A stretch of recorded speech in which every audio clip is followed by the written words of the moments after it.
Story zone, তোমার অনুভূতিদের খুঁজে নাও এখানেই। ফাহিম দীর্ঘশ্বাস ছাড়ল, মনে মনে আওড়িয়ে নিল এমন জিনিসের প্রতি নজর দিতে যেটা কখনোই ওর হবে না।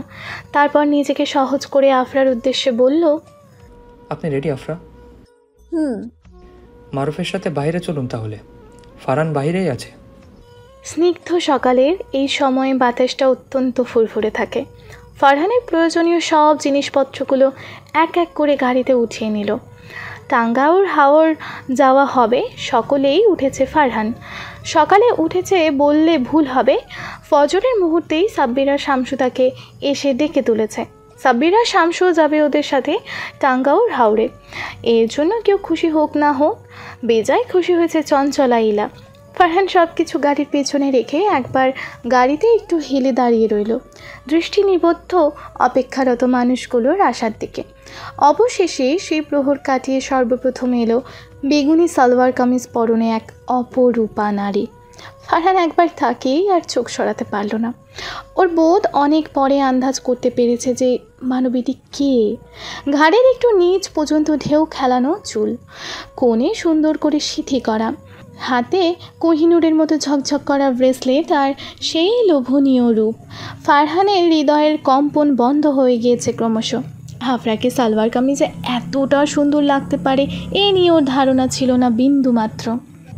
আফরা বুঝতে পারছে ফারহানের এই দৃষ্টি, তবু ওর মধ্যে লাজুক ভাবটা টেনে আনতে পারল না। ওর বেহায়া দৃষ্টি বরাবর ফারহানের বিমুগ্ধ চোখগুলোতে ডুব দিতে যেতে চায়। অজান্তেই ফারহান শীতল কণ্ঠে বলে উঠল, সুন্দর। এছাড়া আর কোনো রূপ কথা হলো না ওদের মাঝে। আফরা একটা জিনিস ভালো মতোই খেয়াল করেছে, ওদের মধ্যে কথাবার্তা খুব বেশি একটা হয়নি, তবুও মন দুজনকে খুব কাছাকাছি টেনে নিয়ে এসেছে। এই প্রণয়ের পরিণয় আদৌ হবে কি না কে জানে। ফাহিম, ইলা, রওশিন আশা সাপেক্ষে শুরু হলো তাদের যাত্রা। প্রথম শাহজালাল মাজার পেরিয়ে সুনামগঞ্জ, তারপর সুনামগঞ্জের বড় ব্রিজের থেকে তাহিরপুর নৌকা ঘাটে। গাড়ির একেবারে পেছন সিটে আফরা আর রওশিন বসেছিল। দুজনের মধ্যে অনেক আলাপচারিতা হয়েছে, আবার মাঝে মাঝে ডুবেও গিয়েছে সকালের এই বর্ণিল সৌন্দর্যে। তারপর 8:30 নাগাদ ওরা পৌঁছালো সুনামগঞ্জের তাহিরপুর নৌকা ঘাটে। নৌকা আগে ভাড়া করে রেখেছিল ফাহিম, তাই খুঁজে পাওয়া আর দরদাম নিয়ে তেমন একটা বেগ পেতে হয়নি। একে একে নৌকায় উঠে পড়ল ফাহিম, ফারহান, রওশিন, সাব্বির, শামসু, মারুফ আর ইলা। শুধু দাঁড়িয়ে রইল আফরা। এত উঁচু আর ঢেউয়ের তালে নাচানো নৌকাতে উঠতে বেশ বেগ পেতে হয়েছে। ফাহিম খেয়াল করেছিল বিষয়টা। অতঃপর আফরার উদ্দেশ্যে হাত বাড়ানোর আগে ফাহিমকে চরম অবাক করে দিয়ে হাত এগিয়ে দিল ফারহান। আফরা কিছুক্ষণ ওর হাত বাড়ানো দেখে প্রতিক্রিয়াহীন হয়ে রইল, যার দরুন নিচু হলো ফারহান। আড়ষ্ট ভঙ্গিমায় বলে উঠল, আমার হাত ধরুন আফরা, আমি আপনার সাথে আছি। কখনো আকাশের মতো নীল, কখনো আয়নার মতো স্বচ্ছ, এমন স্নিগ্ধ রঙে রাঙা পানিতেই টইটুম্বুর এই টাঙ্গাউর হাওর। ইতিমধ্যে ট্রলারের ইঞ্জিন স্টার্ট হওয়াতে সেটা তাহিরপুর ঘাট থেকে ছুটে অনেক দূরে চলে গিয়েছে হাওরের উদ্দেশ্যে। দূরে মেঘালয় রাজ্যের পাহাড়, ঝর্ণা থেকে নেমে আসা স্বচ্ছ পানি, চেনা অজানা অগণিত পাখির কলকাতান আর করচ হিজল বনের অপরূপ সৌন্দর্য ও সমারোহে বিমূঢ় হয়ে রইল আফরা। সময়টা এখন বর্ষাকাল, আষাঢ়ের শেষ সময় পাড়ি দিয়ে যে কোনো সময় রূপ নেবে শ্রাবণ হাওয়ায়। চারিদিকে তাই থই থই করছে জলাধার। আকাশ পরিষ্কার, সে নীল আকাশের সাথে হাওরের পানিকে লাগছে আয়নার মতো স্বচ্ছ। ইলা, রওশিন, মারুফ তিনজন ট্রলারের ছাদে চড়ে জম্পেশ আড্ডা দিচ্ছে। সাথেই বসে রয়েছে আফরা, তবে ওদের আড্ডায় মেয়েটার কোনো হুঁশ জ্ঞান নেই। ইলা জিজ্ঞেস করলো, আপু, এত চুপ হয়ে আসো কেন তুমি? এখানকার রূপের কারণে চুপ হয়ে আছি। মিনমিনিয়ে বলে উঠল আফরা। ওর ঘোর এখনও কাটেনি। অপার নয়নে তাকিয়ে রইল সে প্রশস্ত হাওরের দিকে। অগোচরে মুচকি হাসল রওশিন। আফরা মেয়েটার এই বিমূঢ় রূপে মারাত্মক লাগে, তাই তো ফাহিম বোধহয় পছন্দ করেছিল আফরাকে। ভাবতেই দীর্ঘশ্বাস ছাড়ল রওশিন। মাঝে মাঝে আফরাকে দেখলে ওর হিংসে হয়, এক কথায় প্রচণ্ড রকমের হিংসে হয় এমন সুন্দর রূপ দেখে। আচ্ছা, আফরার 1% রূপ যদি আজ রওশিনের কাছে থাকতো, তবে কি ফাহিমও পছন্দ করতো রওশিনকে? পরক্ষণেই এসব উদ্ভট চিন্তা মাথা থেকে ঝেড়ে ফেলে দিল রওশিন। বিড়বিড়িয়ে বলে উঠল, দুনিয়াটাই এমন, যে যাকে চায় তাকে সে পায় না, তার গুরুত্বটাও বোঝে না। আফরা যেহেতু ক্যামেরা নিয়ে এসেছিল, তাই অনেকগুলো ছবি তুলে নিল হাওরের। ইতিমধ্যে নিচ থেকে ট্রলারের ছাদে উঠে এলো ফারহান। কপালে ফারহানের বিন্যস্ত অল্প বিস্তর ঘাম, পুরো ঠোঁটগুলো কাঠফাটা রোদে শুকিয়ে গেলেও লালাভ ভাবটা যায়নি। চুলগুলো সুন্দরভাবে একপাশে আঁচড়ে রাখা। আফরার হার্টবিট মিস হয়ে গেল ফারহানকে দেখে। এই মানুষটার প্রতিটি মুভমেন্টেই ওকে বড়সড়ভাবে আকর্ষিত করে ফেলে। ফারহান এতক্ষণ নিচে ফাহিমের সাথে একান্তেই কথা বলছিল, অনেক সময় নিয়ে। এই দুই ভাইয়ের পেটে এত কি কথা কে জানে? আফরার হঠাৎ মনে হলো, এই সময় যদি অগোচরে ফারহানের একটা ছবি না তোলা হয় তবে ঘোরতর পাপ হবে। ঘোরতর পাপ। এমন মুখ্যম সুযোগ আর কখনো নাও পেতে পারে। তাই সময় বিলম্ব না করেই অগোচরে ফারহানের কয়েকটা ছবি তুলে নিল আফরা। কিন্তু ওর ভাগ্য সহায় ছিল না আজ। শেষ ছবিটা তোলার সময় ক্যামেরার সাথে চোখাচোখি হলো ফারহানের। ধরতে পারল যে কি করছে আফরা, তাই তৎক্ষণাৎ সে বাধা দিল আফরাকে। শীতল গলায় বলে উঠল, পারমিশন ছাড়া কারো ছবি তোলা ব্যাড ম্যানার্স, জানেন না আপনি? যেখানে আমি ছবি তোলার ঘোর বিরোধী, সেখানে আপনি নির্ভয়ে আমার ছবি তুলেছেন। আপনি কি ভাবছেন আপনাকে ছেড়ে দেব? আফরার ঠোঁটে সুচালো হাসি ফুটিয়ে এগুলো ফারহানের কাছে।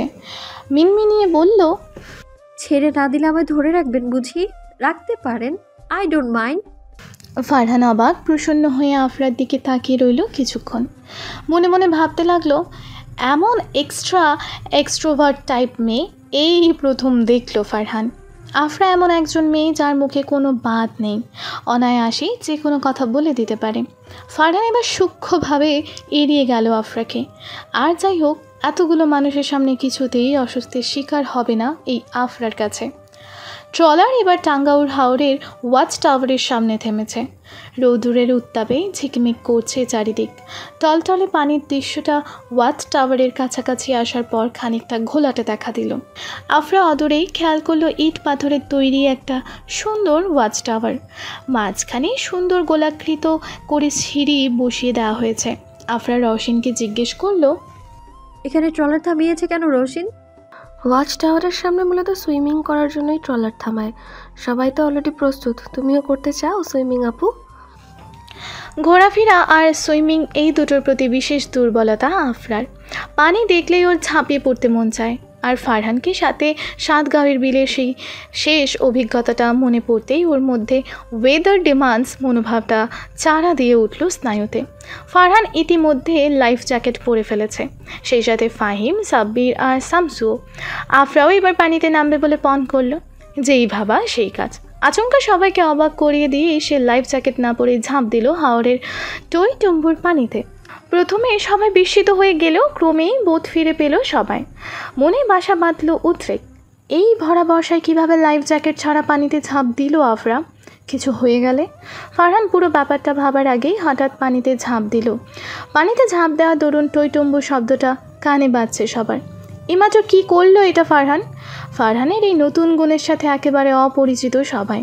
ফারহান এবার সাঁতরেই চলে গেল আফরার কাছে। আফরা ততক্ষণে শীতল পানির সংস্পর্শে এক অন্য আনন্দ ছিল। তবে ওর আনন্দ নিমিষেই থমকে গেল গালে ঠাস করে কিছু একটা পড়তে। ফারহান থাপ্পড় মেরে চোখে। আফরা পানিতে ভাসতে ভাসতেই গালে হাত দিয়ে তাকালো ফারহানের মুখে। রাগে রিড়ি করছে ফারহানের শরীর। ঠোঁটজোড়া অল্প বিস্তর কেঁপে রক্তিম রং ধারণ করেছে। ফাহিম, সাব্বির, ইলা, মারুফ সহ সবাই অবাক ফারহানের এমন কাণ্ডে। এই প্রথম ফারহান কোনো মেয়েকে কষে চড় মারল, তাও কিনা এমন একজন যে ওদের অতিথি।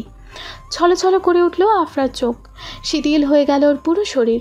পানিতে গভীরে তলিয়ে যাওয়ার পূর্বেই ফারহান শক্ত করে ওর কোমর চেপে টেনে নিয়ে এলো নিজের কাছে। নিজের বুকের সাথে মিলিয়ে ধরলো আফরার সিক্ত শরীর।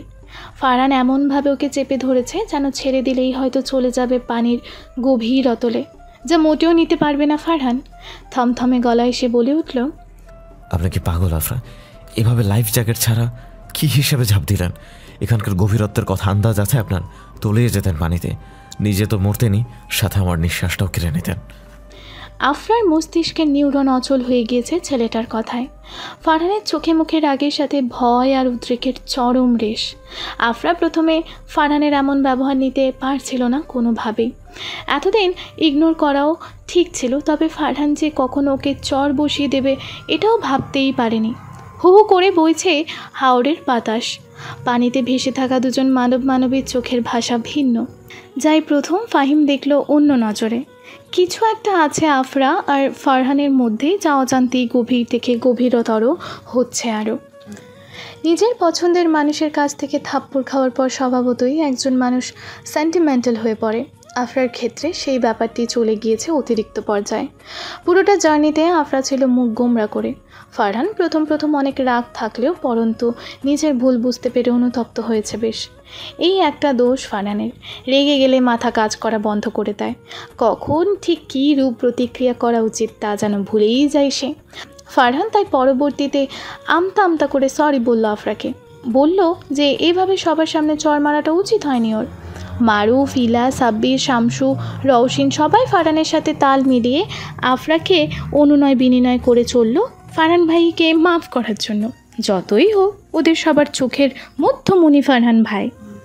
এই পুরোটা সময় শুধু নির্বিকারে রইল ফাহিম। গভীর চিন্তায় মগ্ন সে। তখনকার ফারহানের বিরূপ ব্যবহার ভাবিয়ে তুলছে ওকে।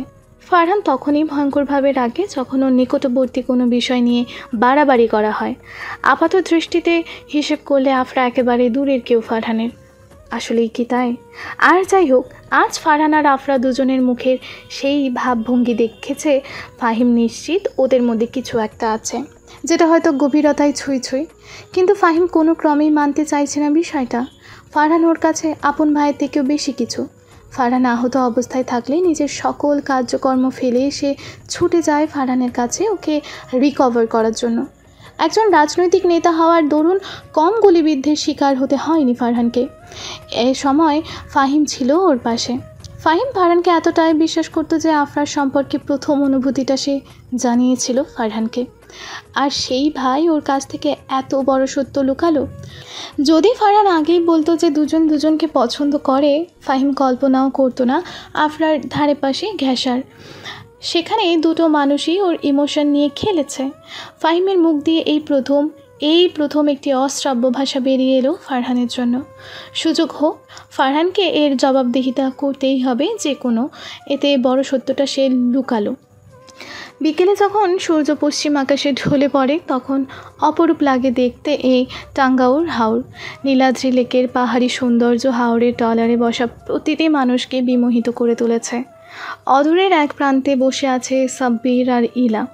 আপাত দৃষ্টিতেই ওদের আচরণ সবার কাছে সাধারণ মনে হলেও কেবল মারুফ আর রওশিন জানে পুরো ঘটনাটি। মারুফ এবার রওশিনের কাঁধে বাড়ি মেরে বলল, ওই চোর দুইটা দেখলে মোর হিংসে হরে রৌশিন। চল তুই আর আমি মিলে আর এক জোড়া চুরি হয়ে যাই। রওশিন এবার মারুফের কান টেনে মারতেই মারুফ সুরে বলল, সাইরা দে বোন, আমি তো মজা করছিলাম। ওদের কাজকর্ম দেখে আফরার যেন হাসি থামছে না কোনো ক্রমেই। হাওরের এক পাশের উত্তরে হাওয়া সারা গায়ে হিম জড়িয়ে দিচ্ছে। ফারহান আর চোখে লক্ষ্য করল আফরার প্রাণবন্ত হাসিকে। সে এতক্ষণ মোবাইলে আলাপচারিতায় মুশগুল ছিল। আজ বহুদিন বাদে কল দিয়েছে নিজাম সাহেব। পুনরায় সতর্ক করে দিয়েছে জীবনের ঝুঁকি নিয়ে। ফারহানের প্রাণশঙ্কা আছে, যা ফারহান ভালো মতোই জানে। তবুও মনে ওর কোনো ভয় নেই। সকল দুশ্চিন্তা, ক্লান্তি সব কিছু নিমিষেই যেন আফরাকে দেখলে উধাও হয়ে যায়। ফারহান এবার ফাহিমের কাছে বসে পড়ল। কথা বলতে যাবে, তবে ফাহিম খুব কড়াকড়িভাবে এড়িয়ে গেল ফারহানকে। ফারহান হঠাৎ হকচকিয়ে গেল নিজেরই ভাইয়ের এমন কাণ্ডে। হলোটা কি এই ফাহিমের? সন্ধ্যা ঘনিয়ে এসেছে। ট্রলার এবার ছুটে চলল তাহেরপুর ঘাটের দিকে। আফরা ট্রলারের একদম প্রান্তে বসে রইল। পাশে বসলো ফারহান। জিজ্ঞেস করলো, কেমন লাগলো আজকে ট্রিপ? আপনার স্ল্যাব খাওয়া ছাড়া সবটুকু ভালো ছিল। আফরা বলল মিনমিনিয়ে। ফারহান হেসে ফেলল হঠাৎ, বলে উঠল, তো কী করতাম বলেন? আপনি যে ফার্মের মুরগি জানতাম, সেই সাথে ব্রেইনলেস ফার্মের মুরগি জানলে আপনার হাতই ছাড়তাম না। এখন বর্ষাকাল আফরা, হাওরের পানি এ সময় অস্বাভাবিকভাবে বেড়ে যায়, যেখানে ভালো সাঁতারুরাও লাইফ জ্যাকেট ছাড়া থাকতে পারবে না। সেখানে আপনি কিভাবে ব্রেনলেস ফার্মের মুরগির মতো ঝাঁপ দিলেন পানিতে? মুখ ক্রমশ লাল হয়ে গেল আফরার লজ্জায়। অপমানের মাত্রাটাও রিরিব করে বাড়ছে। তবে ফারহানকে অবাক করে দিয়ে আফরা কিছুই বলল না আজ। ফারহান ঠোঁটে দাম্ভিক হাসি ফুটিয়ে বলল, ব্যাপার কি আফরা, আপনি তো এখন আগের মতো আমার উপর ক্ষেপে যান না। অ্যাট এনি চান্স আমার উপর আসক্ত হয়ে পড়েছেন নাকি? শেষ কথাটা ফারহান বলল খানিকটা ঝুঁকে ফিসফিসিয়ে। আফরা চাপা স্বরে বলে উঠল, আসক্ত হলেই কি আর না হলেই বা কি?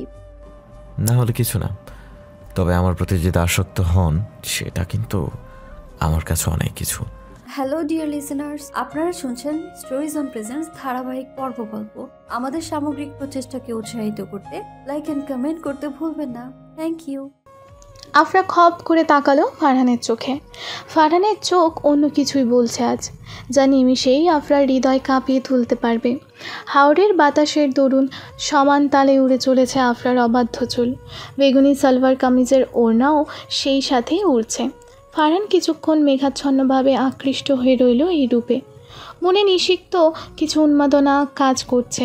পরক্ষণেই নিজের কাণ্ড ভেবে নিজেরই অবাক হয়। আফরা নামে এই ভিনদেশি মেয়েটির হিতাহিত জ্ঞান হারিয়ে ফেলেছে। ফারহান ঘোর বশতই আফরার চুলগুলো গুজে দিল কানের পিঠে। বরাবরের মতোই মিহিস্বরে বলে উঠল, সুন্দর। সন্ধ্যার সময়ে সবাই ঘাটে এসে পৌঁছালো। দিক বিদিক ছাড়িয়ে গিয়েছে আধারে। পশ্চিম আকাশের লালাভ আভা এখনও দৃশ্যমান। সবাই নিজের প্রয়োজনীয় জিনিসপত্র নিয়ে ঘাট থেকে নামলো। একে একে সবগুলো রেখে দিল গাড়িতে। তবে বিপত্তি বাঁধল রওশিনকে নিয়ে। বিকেল ঢলে পড়ার পরই রওশিন গভীর নিদ্রায় আচ্ছন্ন হয়ে গিয়েছে। সকালে বেশ সকালে ওঠার কারণেই ওর এ দশা। মারুফ গালে হালকা বাড়ি দিয়ে ডাকলো রওশিনকে। যতটুকু চোখ রওশিন খুলেছে বেশ কষ্ট করেই খুলেছে সে। রওশিনের বাসার রাস্তা যেহেতু ওদের বাসা থেকে একেবারেই উল্টো পথে, তাই এই অবস্থায় কাউকে বাসায় দিয়ে আসতে হবে ঘুমন্ত রওশিনকে। ফাহিম যাবে বলে মনস্থির করল। ফারহানের গাড়িতে যখন ইলা আর আফরা ঢুকছিল, ফাহিম এক পলক আহত চোখে তাকিয়ে নিল রওশিনের দিকে। তারপর গাড়ির ইঞ্জিন স্টার্ট করে রওনা দিল রওশিনের বাড়ির উদ্দেশ্যে। ছিমছাম অন্ধকার।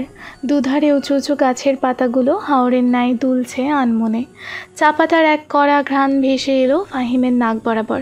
পাশেই ঘুমন্ত রওশিন, মাথাটা জানালার ধারে বেঁকে বসেছে। ঠোঁটটা সামান্য উল্টানোর কারণে কিউট লাগছে দেখতে। তবে মনে উথাল পাথাল ঝড় ফাহিমের।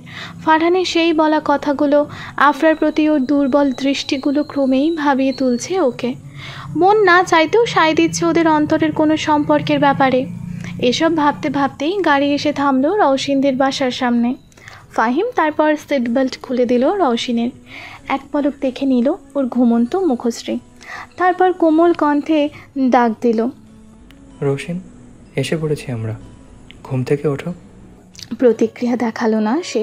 ফাহিম ছোট্ট করে শ্বাস ছাড়ল। আবার হালকা করে ডাক দিল রওশিনকে। বলল, রোশিন, আর কত ঘুমাবে তুমি? তখন এক অবাক কাণ্ড করে বসলো রওশিন। ঘুমের ঘোরে ফাহিমের গলা জড়িয়ে ধরতেই ফাহিম ভারসাম্যহীনভাবে পড়ে গেল ওর ওপর।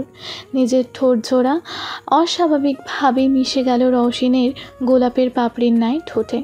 ফাহিম হতভম্ব। ও স্নায়ু কাজ করা বন্ধ হয়ে গিয়েছে। নিজের উপর প্রচুর ভার অনুভব করতেই রওশিন যখন পিট করে চোখ খুলল, নিজেদের এমন অবস্থা টের পেতেই হুড়মুড়িয়ে ধাক্কা দিল ফাহিমকে। উত্তেজনায় অস্থির হয়ে গিয়েছে দুইজন। পুরো গাড়িতেই ভ্যাপসা আভাস। রওশিন অস্বস্তির দরুন ঘন ঘন নিঃশ্বাস ফেলছে। ও ভাবতেও পারেনি যে ঘুমের ঘোরে এমন কিছু করে বসবে। রওশিন একদণ্ড গাড়িতে থাকলো না। গাড়ির দরজা খুলে দ্রুত বাড়িতে ঢুকে গেল। এক পলকও তাকালো না সে ফাহিমের দিকে। এদিকে ফাহিম এখনও বাকরুদ্ধ। বেসামালভাবে সে হাত দিল নিজের ঠোঁট জোড়ায়। সেই সাথে চোখের পলক পড়াও যেন বন্ধ হয়ে গিয়েছে। এক নাগারে টানা 2 দিন ধরে বৃষ্টি পড়ছে শ্রীমঙ্গলে। দূর দূর যেখানেই তাকানো যায় শুধু সবুজের সমারোহ। বৃষ্টি পানিকণার আবেদনময়ী স্পর্শে সেই রঙগুলো যেন আরও প্রাণবন্ত হয়ে উঠেছে। আফরা তাই টাঙ্গাউর হাওর থেকে ফেরার পর 2 দিন নেলসন টি এস্টেট থেকে বের হতে পারছে না। সেই সাথে ফারহানও লাপাত্তা 2 দিন ধরে। আফরা বার কয়েক ফারহানের ব্যাপারে জিজ্ঞেস করলো ইলাকে যে ফারহান কোথায়, তবে ইলা বিস্তারিত কিছুই বলতে পারলো না এই ব্যাপারে। কেননা ফারহান প্রায়শই এভাবে বৃষ্টির মৌসুমে উধাও হয়ে যেত হুট করে। ফারহান আসলে একটু ভবঘুরে ধরনের ছেলে। অবসর সময়ে সে প্রায়ই দেশ বিচরণের জন্য বেরিয়ে যেত। এতে খানিক অভিমান জমল আফরার মনে, কেননা ফারহান কথা দিয়েছিল যে এবারে ট্যুরে সে প্রতিটা পথ প্রান্তরে আফরাকে নিয়ে ঘুরে বেড়াবে, কিন্তু কথা রাখলো না ফারহান। এমনকি সে যে লাপাত্তা হয়ে গিয়েছে এর আগে বলেও গেল না আফরাকে। এদিকে সে কিছুদিন ধরেই লক্ষ্য করলো যে কিছু একটা হয়েছে ফাহিমের। সে রাতে রওশিনকে বাড়িতে দিয়ে আসার পর থেকে ফাহিম একেবারেই চুপচাপ হয়ে গিয়েছে। আফরা তাই বেশ সকাল করে উঠল আজ। বৃষ্টির গতি কমে শুরু হয়েছে হালকা হালকা ঝিরিঝিরি বৃষ্টি। জানালা দিয়ে সমগ্র চা বাগানের একটা সুন্দর দৃশ্য চোখ ধাঁধিয়ে দিয়েছে আফরার। অদূরও বড় বড় দেবদারু গাছগুলো কেমন যেন নুইয়ে পড়ছে বাতাসের ধাক্কায়। আফরা তপ্ত শ্বাস ছাড়ল, একটা পাতলা ফিনফিনে চাদর গায়ে জড়িয়ে রুম থেকে বেরিয়ে গেল। সরু করিডোরটা পার হলেই কাঠের সিঁড়ি, সেটা বেয়ে নিচে নেমে গেল। ডান পাশেই কিচেন রুমটি দেখা যায়।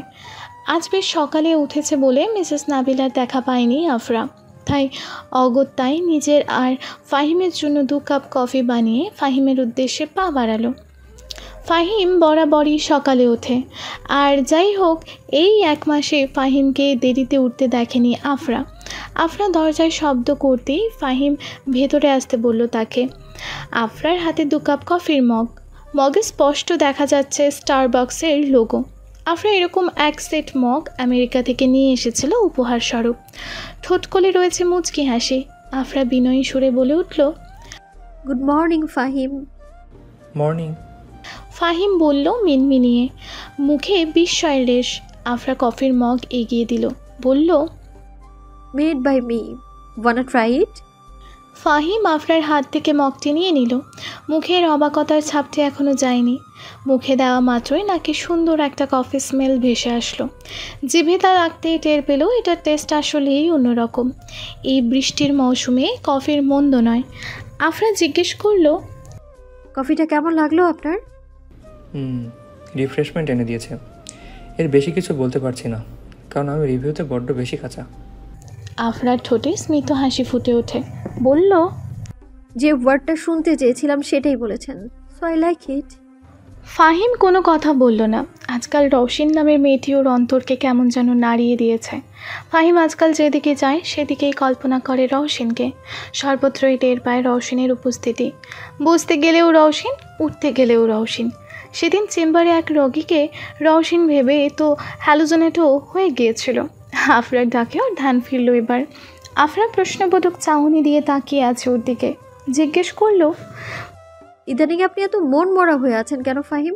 সেদিন ট্যুরের পর থেকেই দেখতে পাচ্ছি আপনার বিহেভিয়ার চেঞ্জ হয়েছে কিছুটা। কি হয়েছে আপনার?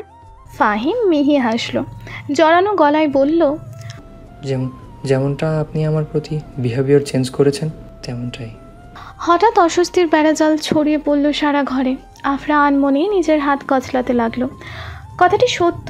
ওদের বিয়ে নামক ঘটনাটি উত্থানের পর দুজনের মধ্যে কথাবার্তার পরিবর্তন এসেছে।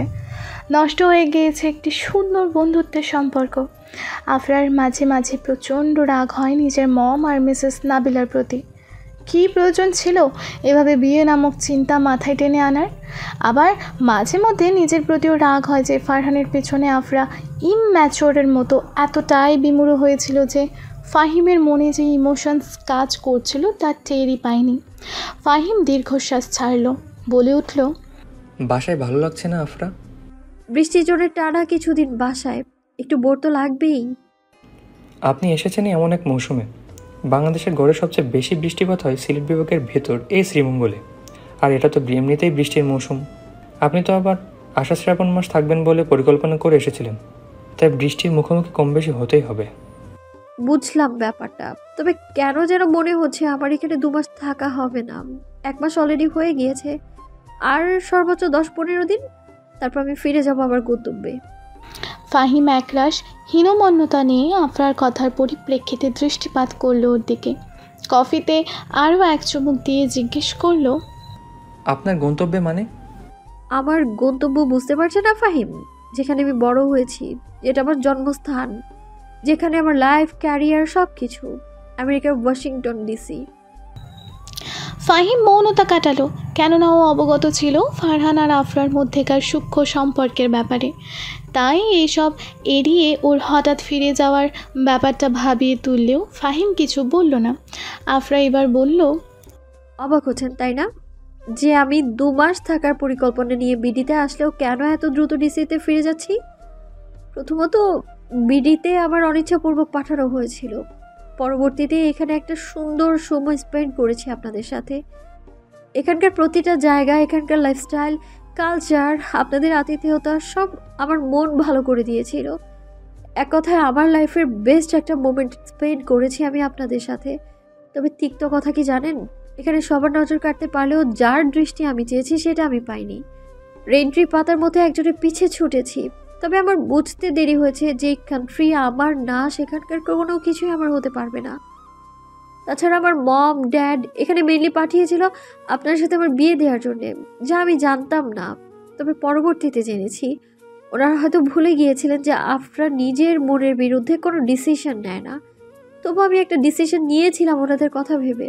আমেরিকা একটা ছেলে আমার ভালোবাসতো, এক কথায় প্রচণ্ড রকম ভালোবাসতো। ওর নাম ছিল এরিক। স্বভাবত আমেরিকানরা সহজে বিয়েই করে না, দরকার পড়লে আজীবন লিভ টুগেদারে থাকবে, বেবি কনসিভ করবে, তবু বিয়ে করবে না। ওদের কাছে বিয়ে হলো একটা বেঁধে দেওয়ার সম্পর্ক। তবুও এরিক আমার প্রস্তাব দিয়েছিল বিয়ের। কেন না করেছিলাম জানেন? আমার মম ড্যাডের জন্য। ওনারা আমার সব কিছু মেনে নিয়েছিলেন, আমার hang out, night party, dating, boyfriend সব। কিন্তু একজন খ্রিস্টান ছেলেকে আমার লাইফ পার্টনার কখনোই মেনে নিবে না, নিতে পারবে না। আমিও মেনে নিলাম ওনাদের কথা। কাট গলায় এরিককে বললাম, আমার ফিলিংস নেই তোমার প্রতি, আমি বিয়ে করে আমার ধর্ম পরিবর্তন করতে পারবো না। তো বলুন তো, আমি যদি ওনাদের জন্য স্যাক্রিফাইস করতে পারি, ওনারা কেন পারবেন না? আপনার সাথে আমার বিয়ে হবে না দেখে কালই ড্যাড কল দিয়েছে, বলেছে শীঘ্রই উনি টিকিট পাঠিয়ে দেবে এয়ারলাইন্সের, আমি যেন দ্রুত ব্যাক করতে পারি। এক নাগারে এতগুলো কথা বলে দম নিল আফরা। ঘন ঘন নিঃশ্বাস ফেলছেও। ফাহিম এতক্ষণ প্রতিটা কথা মনোযোগ দিয়ে শুনলো আফরার। ধীরে ধীরে আবিষ্কার করতে পারলো আফরার লাইফস্টাইল, ওর পার্সোনাল লাইফ আর ওর ফিলিংসের ব্যাপারে। নিজের ষষ্ঠ ইন্দ্রিয় দিয়ে আন্দাজ করে নিল কোনো না কোনোভাবে ফারহানের দ্বারা আফরা চরমভাবে হার্ট হয়েছে, যেটার মীমাংসা করা দরকার। কেননা ফাহিম কোনো জঘন্য ধরনের মানুষ না যে যাকে সে পছন্দ করতো তার খারাপ সে চাইবে। ফাহিম কফির মগে চুমুক দিল পুনরায়, বলে উঠল, কষ্ট নিয়ে চলে যাবেন না আফরা, আপনার মনে যে অস্থিরতাগুলো হচ্ছে সেগুলো কমিয়ে তারপর ফিরবেন। ফাহিমের এই কথাটি হৃদয়ে গেঁথে গেল ক্রমশ। আসলেই তো ফারহানের ব্যবহারে ও কেন মন খারাপ করছে। আফরা মনে মনে ভেবে নিল ফারহানের সাথে কথা বলবেও। ওর মনের অস্থিরতার বিহিত যদি কেউ করতে পারে সেটা ফারহান। ফাহিম বলে উঠল, তবে ফিরে যাওয়ার আগে আপনাকে আমার কিছু প্রশ্নের উত্তর দিয়ে দিতে হবে। কোন প্রশ্নে?